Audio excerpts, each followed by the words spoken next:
Project Lawful aka Planecrash by Arwayne aka Eliezer Yudkowsky and Lintamande. To Hell with Science, Episode 128.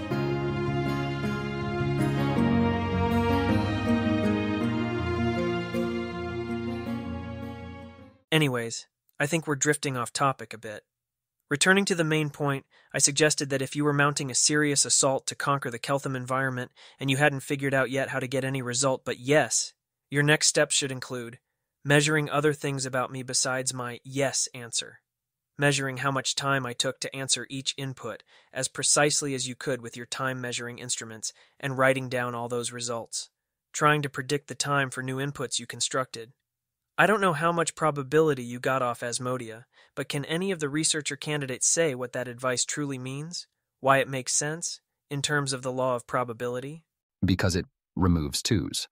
It destroys some of the probabilities by exposing them to reality. It alters the ratio of the masses on each of the 1,000 sides of the scale by evaporating the weight on them unevenly between them. The more we see that some types of questions seem to take longer for you to answer, the less likely it is that the time it takes you to answer a question is unrelated to the contents of the question. Every time you expose yourself to the reality of my yes answer, if you weren't absolutely sure already that you'd get a yes answer, some of the probabilities evaporate. That's already true. What's different about adding the timing measurement then? How does the evaporation of probability change with measuring my timing?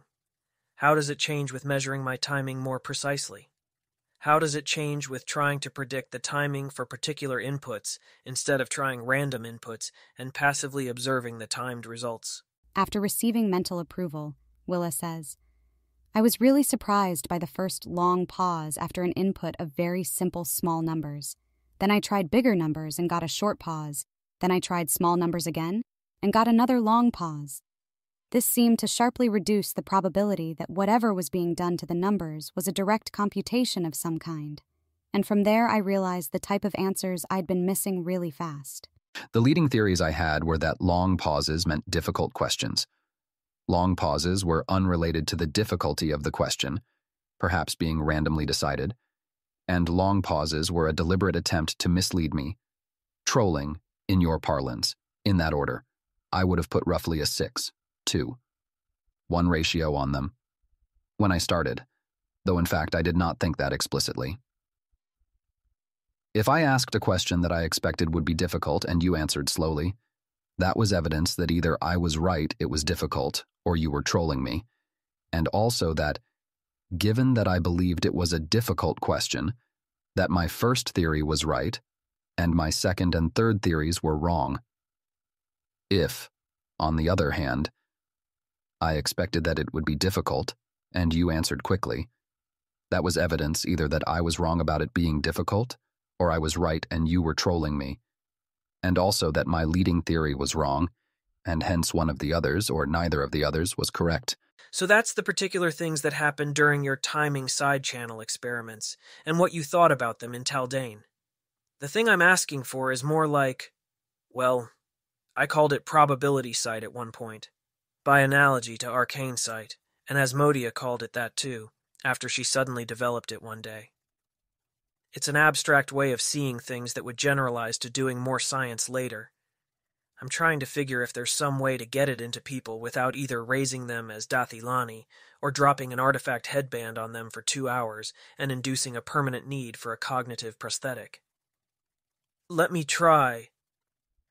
So, a few days ago, when I was introducing the idea of lost powers of 2 as the truth-functional relationship between a probability claim and reality, Carissa was briefly worried about how, if you could only ever lose 2S by playing that game, would that mean people would be incentivized to avoid playing it? And I was like, nothing bad directly happens to you when you lose a 2. It's just a relative measure of how well you're predicting, given that you're trying to predict at all. When you start trying to predict the timing, you lose more 2S or bits in baseline. The joint probability you assign to everything you see goes down because you see more. But in the course of losing more 2S, you further narrow down what's probably true and concentrate the remaining probability that hasn't been eliminated. This is not necessarily something that happens every time you manage to predict more and lose more bits. If that was always a productive activity, I could go on spinning a coin and seeing whether it came up showing the queen's face, or the text on the reverse side, and lose 1 bit every time. The thing about the timing side channel is that some different hypotheses about what could be going on lose different amounts of 2s. That's what makes it an informative experiment. That's why adding this new variable to measure and predict, which makes you lose more 2s, is actually a great move, because the 2s are differentially coming from different hypotheses. Figuring out which hypothesis is true is what we care about, not how many 2s we lose along the way. Inside predictions, we didn't stake lots of value on getting right. Why does it help to measure the times more precisely? Because it's more specific? Can you be more meta-specific about exactly why it helps to be more specific, in the language of probability? Because the more precise your claim is, the fewer 2s you lose if you get it right, and the more 2s you lose if you get it wrong. I was asking about why it helps to have a more precise measurement, not to make more precise claims. But maybe you're right, and all we really need is the precise claim. So we should measure my response times to within the nearest 6 seconds, but predict that my next response will take exactly 4.598239987 seconds. This way we get all the benefits of a precise claim, but without the risk of losing lots of 2s by actually measuring. Would you agree that this is the pathway of wisdom? If not, why not? More precise answers rule out more things. Like if we're looking for a person, and we can measure where he is but only to within 500 miles of precision, our measurement moves us towards all the theories that said he'd be in Cheliax, but can't tell the difference between theories that said he'd be in Igorian and theories that said he'd be in Ostenso. You're not actually gaining more information from the precise claim if you can't measure whether it was truer than a less precise claim. This time it would have helped because if you kept taking data, it would have been clear the pauses were slowly growing longer, on average, as more and more sequences were tried. After long enough, any explanation that didn't have a reason for the pauses to grow longer wouldn't predict that, and it would lose 2s. Because short or long is yes or no, but fractions of a second are continuous. You can only get 1 bit out of a yes or no question, but many more out of a continuous one. The more data you have, the greater the updates you can make based on it. Having lots of precision can't possibly help. I mean, the difference between 4.598239987 seconds and 4.598239986 seconds, that difference isn't going to be related to anything. I mean, it totally can help by the time you're civilization, but you're not going to get there for a while. That's the kind of precise difference you'd run into if you were measuring the difference in exactly how fast time flows at the bottom of a mountain versus the top of a mountain. And okay, let me finish responding to some of the previous things. You can't literally measure a continuous quantity and get a continuous answer, in fact, because that would correspond to infinite precision and an infinite number of bits in the measurement. It's also not true that you can only lose at most 1 bit on predicting something yes or no. For instance, you could predict yes with probability 63/64 and no at 1/64 and see no and lose 6 bits. When it comes to noticing just that the pauses are getting longer and longer, just measuring to the nearest round works for that. You don't need to measure to the nearest second. Being able to notice the pauses are getting longer is an argument for measuring the timing at all, because it causes some hypotheses to differentially lose 2s. It's not an argument for measuring precisely. Among the remaining arguments we have, an argument that precise claims help by allowing right claims to lose fewer 2s, and wrong claims to lose more, an argument that, if you don't measure precisely, you can't verify or falsify precise claims. An argument about how precise measurements can rule out more theories, because if you can see closer than 500 miles, you can distinguish between claims about Igorian and claims about Ostenso. Those arguments are all valid, for having been spoken in Taldane, but can anyone rephrase it more into the language of the law of probability, to fit it all into a common framework? Tier 2s may now also answer. A more precise claim is one that describes a smaller set of worlds, says Gregoria. Not all the worlds where the person is in Cheliax, just the ones where they're in Ostenso, or just the ones where they're in this fortress. More precise claims are going to take more 2s to find, and more observations are going to be evidence about a more precise claim. Almost nothing I see is evidence about whether Asmodeus is great, because what does that even mean? But lots of things I see are evidence about whether Asmodeus expends more resources on the material than other gods, and still more things I see are evidence. No, that's not precisely it. Asmodeus has 13 tines in his crown is a precise claim, but almost nothing has bearing on it. Okay, I think there is something there. I just need to nail it down. More precise claims point at smaller pieces of reality. It takes more 2s to point to smaller pieces of reality. A theory that makes a more precise prediction is much more valuable. If it's right, it hit a smaller target. A theory that makes a more precise prediction is more easily wrong, which is just another way of saying what I just said. It couldn't be more valuable if it was right, unless it was more easily wrong. You have to have a much better understanding of reality to make more precise predictions, and have them still be correct. And your claim is only as precise as, if my measurement can't tell the difference between two claims, then I don't get any of the benefits of having made one rather than the other. A claim is only usefully precise if it's precise about what you're going to see, so what your measurement is. I think possibly he's just looking for us to rephrase in terms of problem 5 from that list of 7 problems he gave us just before the artifact headband got dropped on Asmodea. Which, if I remember right, was like, if you divide claims into 1,000 parts and predict it down to the 1,000th, that's like predicting that exact thing 10 times as strongly than if you only say it's in 100th. But it could be in any of 10,000ths inside that, and you're not saying which.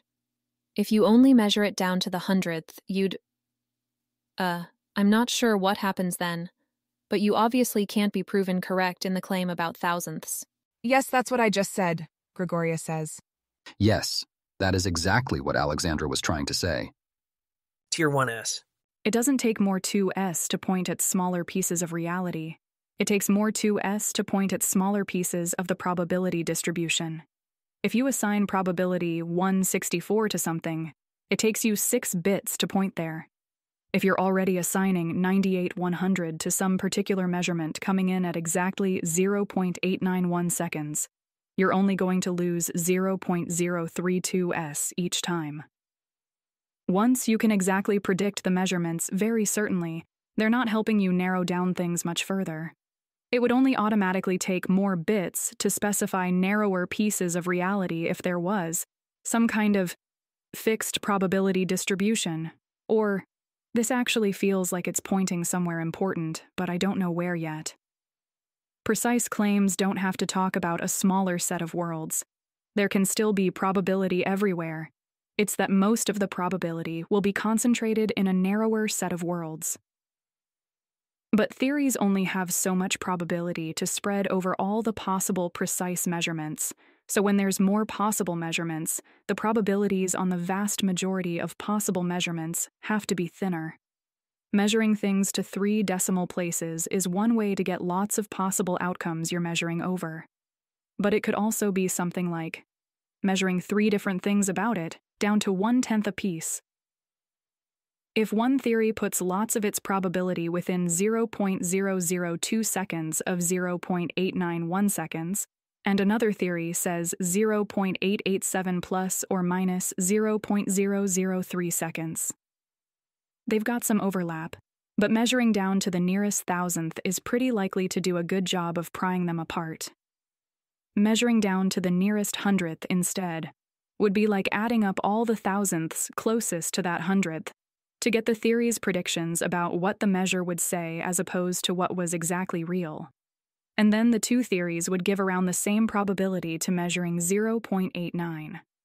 If you were only measuring down to the 100th, and measuring at that precision wouldn't pry them apart much.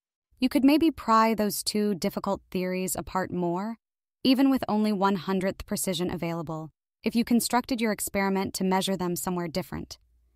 Theory 1 might say 789 takes 0.887 s plus / 0.003 s, and theory 2 might say 789 is 0.891 s plus / 0.002 s. But then you could also do an experiment at 107, 118, 129e, Maybe Theory 1 says that's 0.567 s plus slash 0.003 s, and Theory 2 says it's 0.128 s plus slash 0.002 s. Your 100th second resolution can detect that difference easily. It'll make one, or both theories, lose a lot of 2s in every measurement. You want to plan your experiments so they measure a place where your theories with the highest prior probabilities diverge more, so they're easier to distinguish from each other. Good. I'm not sure how to explain what I was looking for there, or why I wasn't already satisfied with the earlier answers, but it's something like the difference between thinking in Taldane and justifying those thoughts afterwards using the language of probability, versus starting to see in probability distributions and putting those thoughts into Taldane. With respect to the last point, yep, even if you can't measure precisely, you can still go looking for some other place where the major theories come apart. The thing is, that often requires more extreme conditions, or weird conditions. If you can measure time using clocks accurate to 1 part in 10 million billion, 16 digits in base 10, you can notice a clock ticks very slightly faster after you raise it from waist height to head height. With less accurate clocks, you'd have to find much, much more extreme, expensive conditions to start losing 10 million billion times more time from the same phenomenon, so you could measure missing seconds. Even civilization couldn't do that. The energies are too high. Still, that segues well enough into my next question. Why try to predict the timing of my next response? Why not just observe it passively and consider what it meant only after the fact? If you were a god, you could probably learn just as much from observing it. Perhaps. Why? It just seems like anything you do only in your head, like making a prediction, a god could just have part of them that didn't have the answer do that. Or, more realistically, probably just do that after the fact but not be influenced by knowing the answer. But humans are weak and flawed, and so would err if we tried that. And predicting beforehand makes us less vulnerable to that error. I remember 3. No empirical theory can prove itself except by risking its disproof.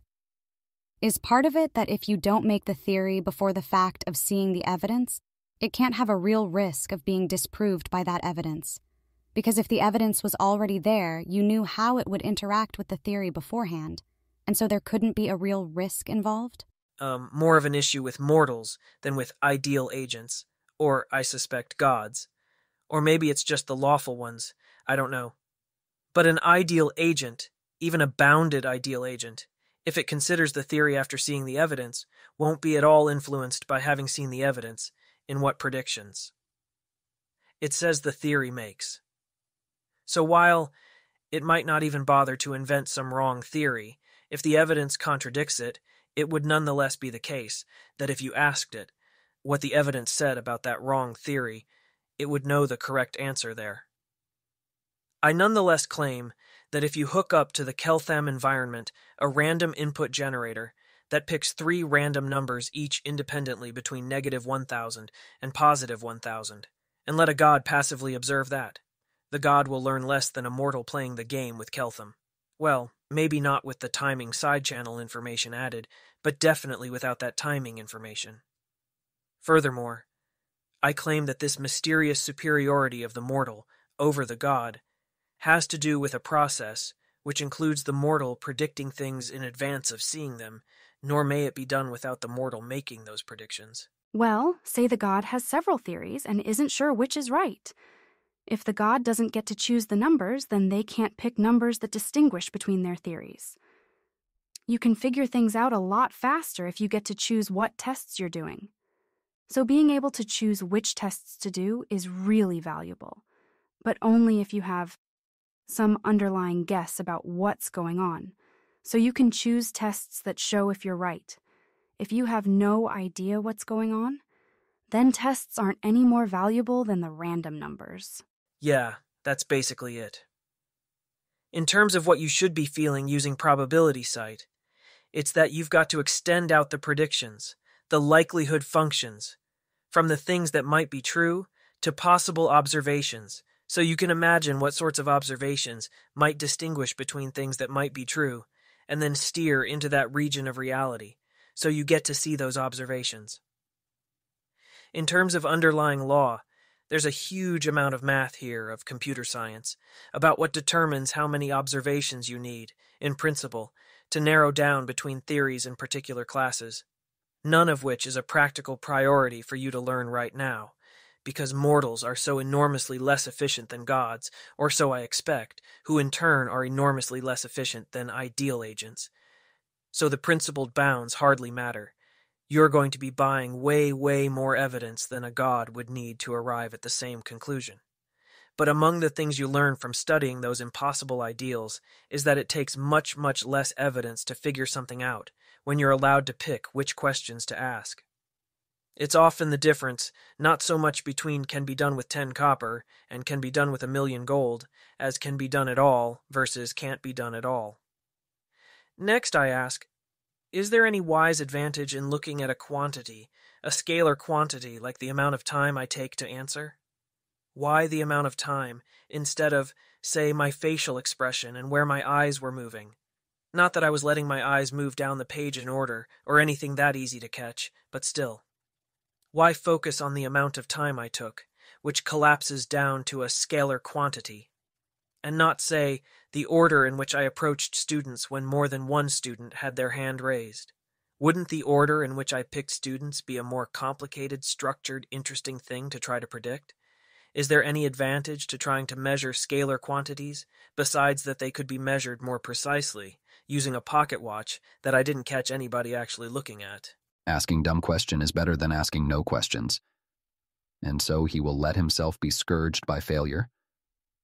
Again. Even without a pocket watch, the difference between 5 seconds and 6 seconds is noticeable. You can compare questions that received 5-second weights to those that received 6-second weights, and notice that there are gradual increases in the weight over time. I think that latter is important. You cannot notice a gradual effect changing over time in the order you approach students, without a truly tremendous number of tests, that is. You can, in the time, but I do not know how to put that into the language of probability site. Wrong, but positive feedback for being courageously wrong out loud, instead of quietly clutching your error to yourself and leaving me, your teacher, in a silent void of zero evidence about what any of my students could possibly be thinking. I'm also a kind of thing that requires observations to feed on in order to know things. Lots of them even, since I'm not a god yet. There's all sorts of phenomena in the ordering that you could potentially notice right away, if you knew to look for them, and that they were there. For instance, maybe after you choose a sequence with any big number, I approach you last out of all students currently with their hand raised, and after you choose a sequence of all small numbers, I approach you first. But even if that had been true, and somehow important, like big numbers being harder for me to calculate and therefore unpleasant, and so I'd subconsciously started avoiding people in the middle of testing those hypotheses, it would have been a harder pattern to notice in the ordering data, compared to noticing how sometimes a number is big and sometimes small. Actually, even the example I gave of a pattern is really something that got projected down to a scalar quantity, on a scale of beginning to end. Where does my selection of you land inside the set of people with hands raised? If it had been anything more subtle than that, maybe like my approaching a new candidate rather than current researcher next, if you showed me any big number, then while it might be very easy to verify that was going on, in terms of updating probabilities, once you noticed anything interesting at all and came up with that hypothesis, that pattern would be a lot harder to notice initially and pre-theoretically, compared to noticing a number getting bigger or smaller. This is both a useful fact and a cautionary one. Measuring things in scalar quantities can give us results that are, in a certain sense, easier to work with, easier to try to notice things about. But that we find it easier to work with scalar quantities is a fact about us, not a fact about the things. If you're not measuring the right scalar quantity, or if the critical measurement isn't a scalar quantity at all, then you're just a Dath Ilani proverb. Somebody loses. A small, precious object, a platinum piece, something worth their time to search for, while walking outside at night.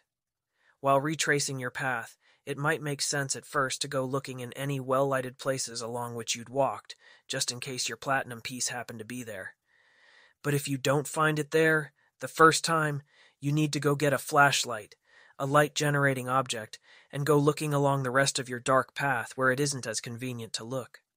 It's a comical character, a silly child character, who insists that they'll go on searching the well-lighted areas because those are the easiest places to look. If what you need to watch is in fact my facial expression and not how long I take to answer, then you'd better not get too attached to measuring things in scalar quantities. But scalar quantities sure do make sense as a thing to quickly check out first, if you have a choice of things to look at.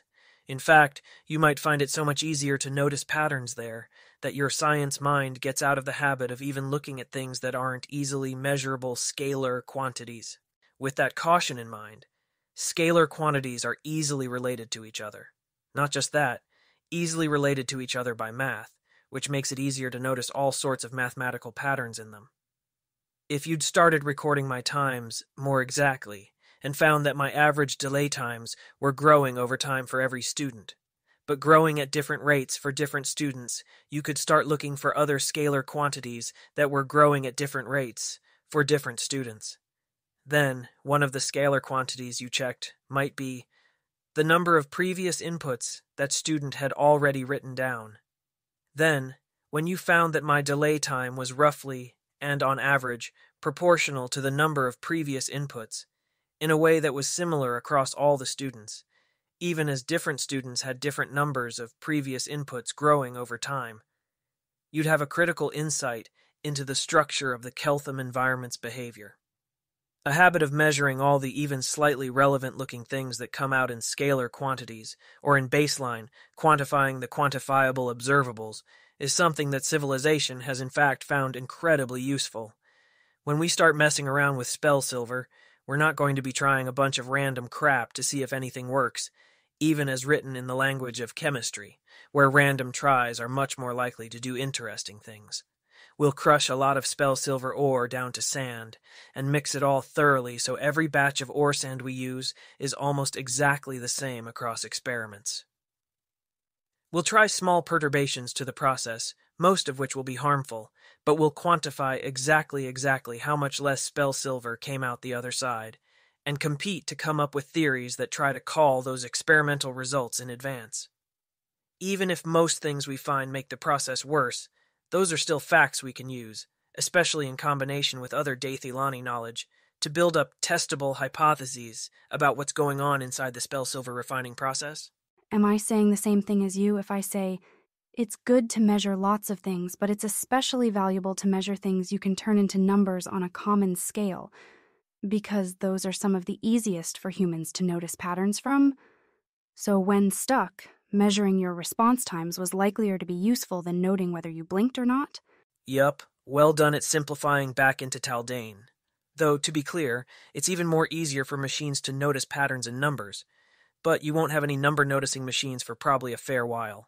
But all of that, this entire previous discussion, is something you could also say to an individual trying to understand, analyze, and improve spell silver refining. What distinguishes science from merely ordinary individual lawful experimentation, with the goal of probing for unexpected patterns or distinguishing among hypotheses already formed, is that science is a protocol for stacking the efforts of multiple individuals, the efforts, indeed, of all civilization. It's a designed artifact shadow of coordination in much the same way as governance. What, do you suppose, would be the key ingredients of science as a multi-agent practice of civilization? They get the smartest people to organize it?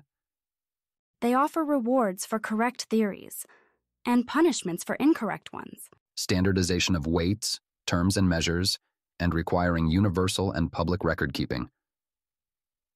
Because otherwise, people could pretend to lose less 2S than they, in fact, lost by selectively reporting only the predictions they did well on.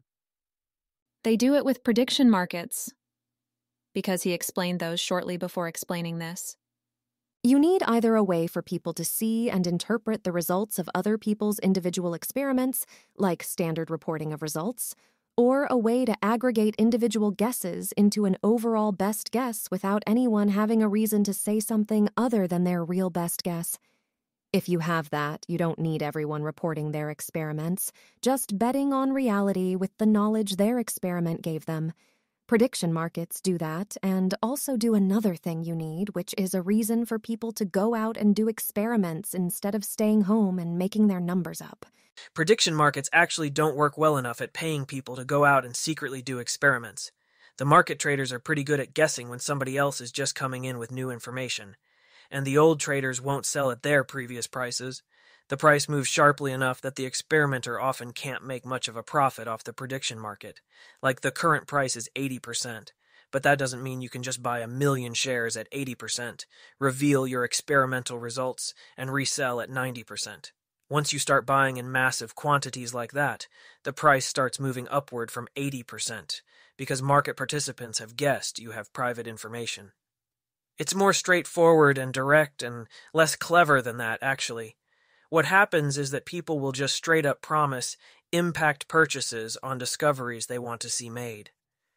Like most Dathilani males, I am gynosexual and very straight, meaning that I'm only attracted to women, and mostly only if they present with fairly central feminine gender tropes. Like most such men, I committed to the outstanding bounty for finding a reasonably completely safe medical enhancement intervention that would make me also be attracted to men. Because, as all the bisexuals keep telling the rest of us, we're missing out on half the fun. The collective commitment is up to something like 100 billion unskilled labor hours at this point. About 500 million gold pieces in Galarian terms. Maybe possibly. That's how rich you would be in Dathilan if you single-handedly found a safe way to turn men bisexual, all by yourself with nobody else contributing. It's one of the biggest, most famous, unclaimed bounties. What? No comment. This is a class. Most men, if their battalion gets deployed somewhere where there aren't any hangers-on around to keep them company, like at the World Wound, find they're actually into men after all. Or, able to get a blowjob and pretend it's a girl at absolute minimum. Carissa is not sure this is a valuable observation. Is this in fact a problem you personally want to solve? It's relatively less important to me now that I have otherwise saturated dating opportunities, but that doesn't mean I'm not curious. I think it would legitimately be way, way down on my list of priorities, given the current competition for my priorities list. Why? I know some categorically adequate sex therapists who'd probably take you on out of sheer curiosity. People in Cheliax have also encountered this problem, usually the other way. It does seem like a stupid use of your time, but who am I to discourage you on those grounds? How do those work? Is there a spell for it? Or a magic item, for that matter? It's a less stupid use of my time if it's less time. You drink potions and have a great deal of unusual sex that expands your horizons. I haven't undergone it. If you want details, I'll have to call on a friend. And then murder her, I guess. Would alter. Lady Eulalia? Yes, absolutely. Chosen of Asmodeus. If anything, Taldor's nobles are worse. I'm going to assume that was a joke, even though I can't tell which of, 3 different possible jokes it was. Specifically, are you supposed to be too honest to just not tell your friend why you're asking? Too carefree to care about her putative discarnation? Or just signaling the lengths you're willing to go for security mindset? Not actually important. Don't answer right now. Anyways, I think my current sexual horizons are expanding fast enough, so I will table this issue for probably several months, unless somebody turns up who'd be an incredibly perfect match for me, if only I were attracted to men. You were telling us about science, says Gregoria. I was, and in particular about how science gets paid for by civilization collectively. Something like the long-standing quest for safe bisexuality enhancement is not likely to get completed by one person. Even the whole corporation that invents it will be building off the work of hundreds of other researchers.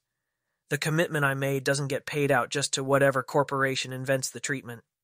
It goes to one of several extremely reputable, philanthropic redistribution groups that would, if safe bisexuality enhancement got invented, pay out to purchase the impact of whoever had turned out to contribute the most to getting it done.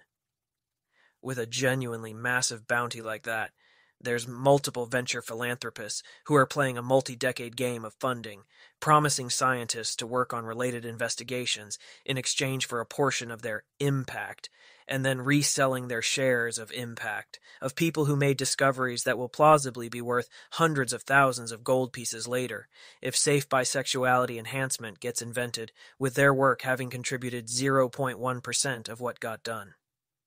That infrastructure is too sophisticated for Golarion in its present state. The key point is that, like everything else in life, if you want good science, you've got to pay for it. What you're not willing to pay real money for, you shouldn't complain you didn't get, as the proverb goes out of Dathilon. What we'll do on the project instead is as follows. If you come up with a truly unique and brilliant idea for refining spell silver, and this is the part I worry may end up generating drama, emotional fraughtness. It's not a brilliant idea that I strongly expect I or anybody else would have come up with anyways. Given another 30 minutes, you get a larger share of the project. Where the issue here is that, especially once you're speaking the correct language of chemistry, there are going to be useful ideas that seem brilliant, and that, in fact, anybody else who competently thinks in chemistry language would probably also come up with given slightly more time, and we can't afford to give away 1% shares of the project every time somebody has one of those ideas. I don't have anything better to do about that than appoint myself final judge and go under truth spell on request to say that I'm being honest and impartial about it. Tap myself with the fair pricing spell, too, in case that also helps show the absence of rationalization and self-serving reasoning. In civilization, there'd be people who spend their whole adult work lives just specializing in that one form of judgment. This is in addition to the salary and project shares already discussed? The shares already discussed are based on your expected contribution, as expected by me at that time. It includes some amount of unique contributions, because everyone on the project is expected to make some unique contributions. But Asmodia, for example, is angling to clearly contribute more than the other Tier 1 researchers, and more than I expected at the time I made my hiring offer. If she ends up much better able than anyone else to teach law to other researchers in my place, she can, in fact, pull that off. Similarly, if one person on the project proves to be the only person in the first year able to master chemical prestidigitation and ends up spending a lot of their time tediously overseeing the refinement of thousands of pounds of spell silver, that's likewise a bigger and more unique contribution than I originally expected when I offered them 0.1% or 0.2% of the project. You can afford to give 2% to everyone like that. She could really stand for this project to involve less openly talking about money. It's so gauche. Going back to science. In answer to the suggestion about getting the smartest people to organize science, that follows automatically from offering huge payouts for discoveries that people are sufficiently interested in. Smart people, being smart, will go where the money is. Why would they want to be paid less per amount of effort?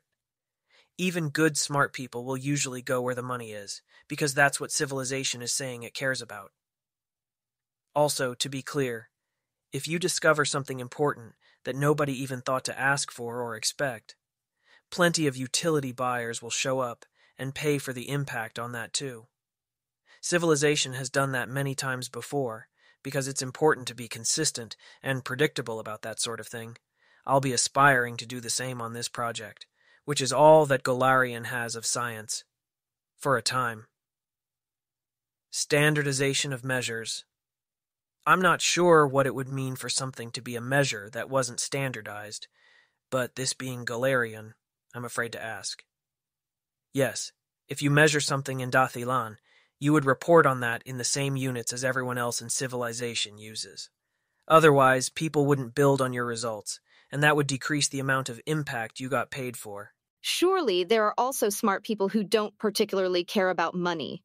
Or maybe she's just too stupid to understand why being smart enough to do science necessarily entails also caring about money. Wait, actually, that makes sense.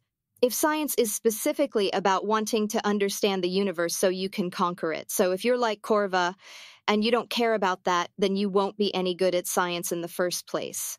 Ugh. So I'm noticing that I'm sort of bouncing off the question of how to do science. Exactly, because it's too large, and not really the sort of thing that gets taught to Dathalani children in a single organized lesson, we take the pieces for granted. One of those pieces is legit the part where contributors get paid for doing it, and people who make big contributions to civilization that way get paid a lot. I'll be improvising that for the project as it goes, not ignoring it, and everyone should know that. Obviously, whatever science you get will be whatever kind of science you pay contributors for and incentivize. Okay, that said, move on. Peranza suggested that science would use prediction markets. That's true, but an easy guess, because every part of civilization uses prediction markets for everything, unless there's a specific reason not to. Where exactly would science use prediction markets, Peranza? What seems obvious is to predict which experiments would work. Alter Peranza is less terrified of being called upon by Keltham like that, of having it exposed that she was just wildly guessing based on what Keltham calls the metagame. She is able to quickly think of a plausible thing Peranzasa could have been thinking. What does it mean for an experiment to work? You get results. The results are reality. In what sense could reality work or not work? Well, in the most recent case, works is getting to your first no instead of all the yeses. You could have a prediction market on which tries would do that successfully. That's a dangerous way to start thinking, one we're explicitly warned against as kids. You don't say that some results reality can give you are the experiment working and some are not working. Think of the timing measurements. Willa's and Alexandra's first observations, there didn't get them no answers, but those were far from failures. That's the same mindset you'd have to break out of to solve Spellsilver refining. Experiments on Spellsilver don't have failed results, or successful results. They just have results. Every experiment tells you something truthful about reality, which is the world you are embedded in. It never lies. Maybe your instruments are broken, or don't do what you think they do, and then what reality is really telling you is not what you think you are hearing. But that's your own error. Reality itself never lies. With that said, civilization is obviously running prediction markets all of the time on what some particular experiment will say in its results, or what a hypothetical future experiment will say.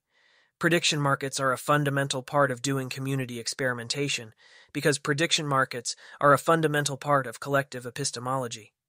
The way that a civilization can be said to believe anything apart from the beliefs of the individual people in it. For example, what would it mean to say that an experiment had a surprising result if there's no prediction market assigning that result a low probability? Maybe it surprised you personally, but then maybe you were just being stupid and not seeing what others would consider obvious. Why should civilization care if just you personally were surprised? Why should an impact buyer believe you if you claim the results would have been a surprise to society? Or let's say that you make what seems to you like a really incredible discovery, a way to refine 10 pounds of Spellsilver ore into 20 pounds of Spellsilver. Call the newspapers. The newspapers are somewhat skeptical about this incredible claim. If there's a prediction market, they can check that prediction market to see what civilization thinks will be the result of duplicating your experimental procedure.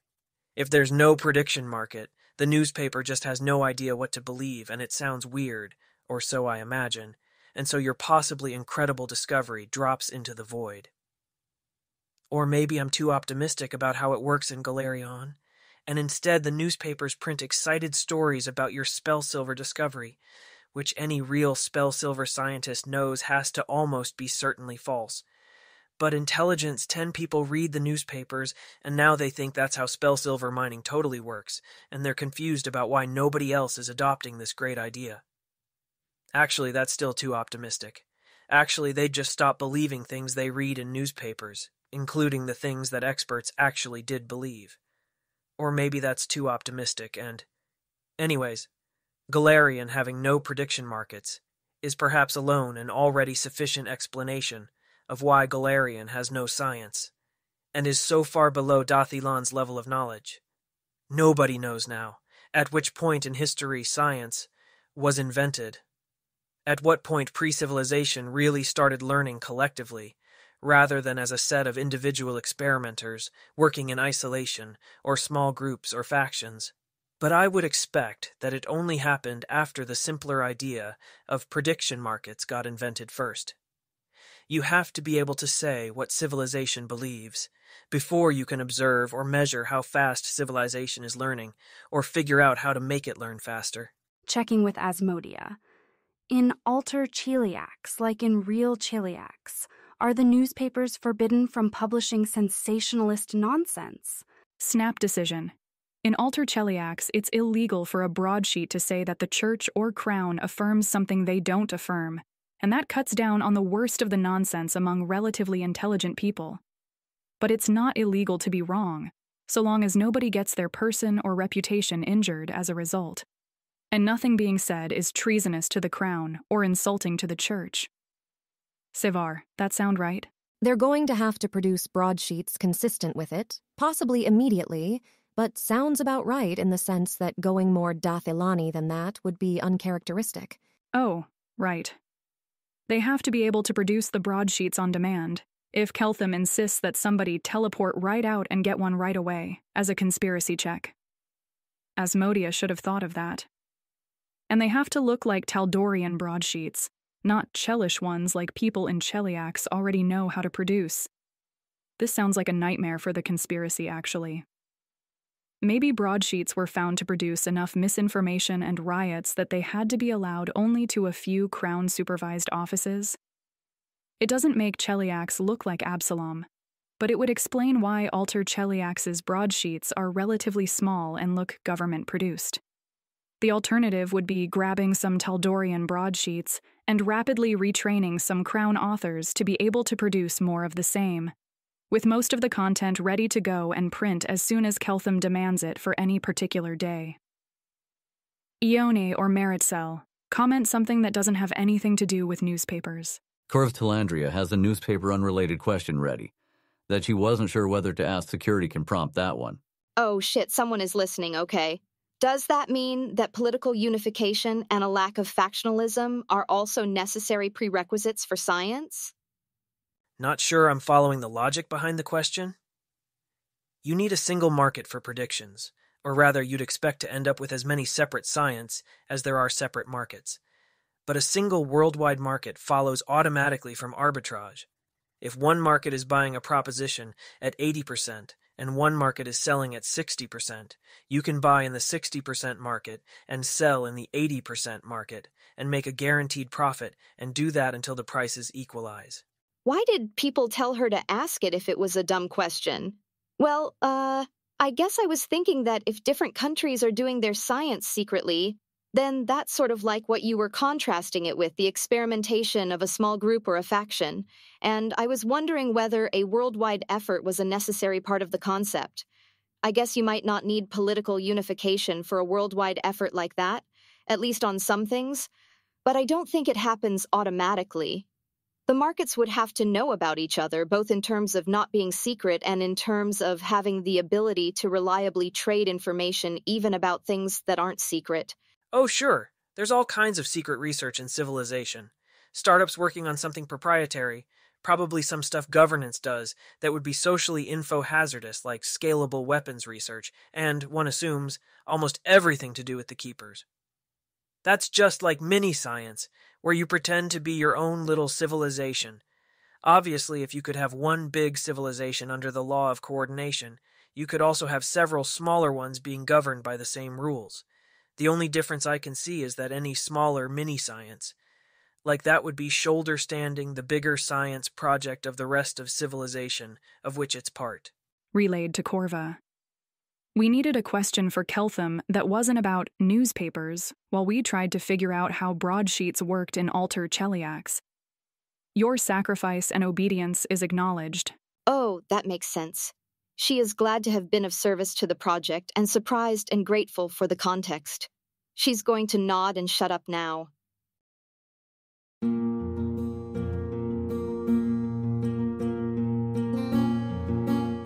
If you wish to support this AI reading and others like it, please visit patreon.com/AskWhoCastsAI. Any help is appreciated.